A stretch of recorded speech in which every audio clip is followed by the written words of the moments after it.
If you go with a bailout, you're going to destroy the United States in short order through hyperinflation. The bailout is intrinsically hyperinflationary. The only reason that anybody in their right mind would even think of supporting this bill is because they're scared. And we need a Gideon's army to pull through the reform. And some of you who are biblical scholars, you know what I'm talking about. You have to take all the people who are cowards, who will not step up to the plate, as they say, on this issue, and say, okay, dear coward, we're taking over. We're leading. Now, the danger here, of course, is that you're going to have a French Revolution problem, as I said, inside the United States. You now have, and some of these idiots, and even my friendly friends out there, who say, please, please be cautious, let this bill go through so they won't shoot us. That's what they're saying. They're saying that behind the Bush administration, there are people who would actually use U.S. troops to shoot down people who want to oppose this bill. That's there right now. That is reality. And that's what some of these questions are reflecting.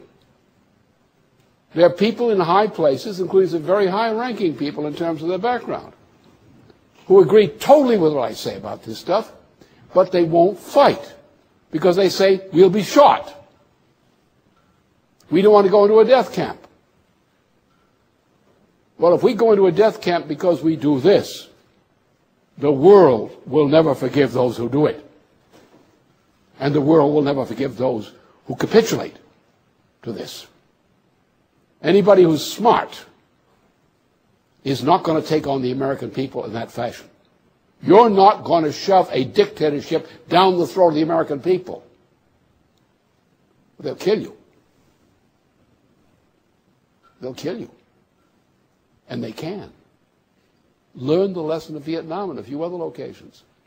They will kill you, and they can, if you make them angry enough. And you're about to make them very angry. The reason you're getting such a peculiar behavior in the House of Representatives background is because the people out there who are behind the people who voted against this bill, those people out there are ready to kill. Not because they're killers, but because they see the destruction of everything that life means to them is threatening them. They've seen a lot of it, step by step. They put up with it. They've accepted it. They've crawled for it. They said, we have to get along. We have to get along. The time has come when they know that everything is being taken away from them, and that was too much.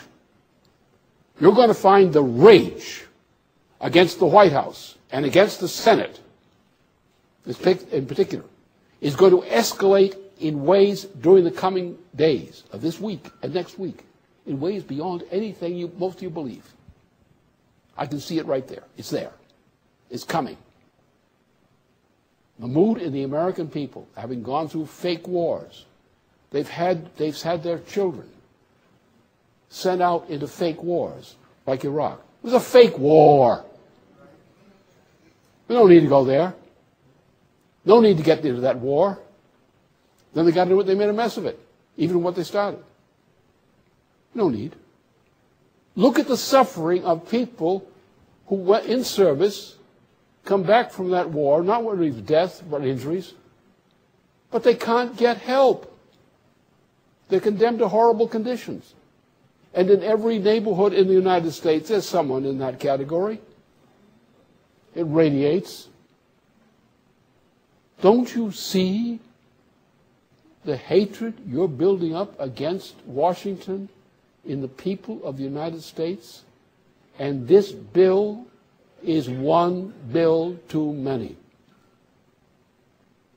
You're headed for something like a French Revolution, and you're going to bring it on your own heads if you're dumb enough not to fight this bill and not to oppose it. There is no remedy. There is no supporting this bill. None. There is no moral excuse for opposing this bill.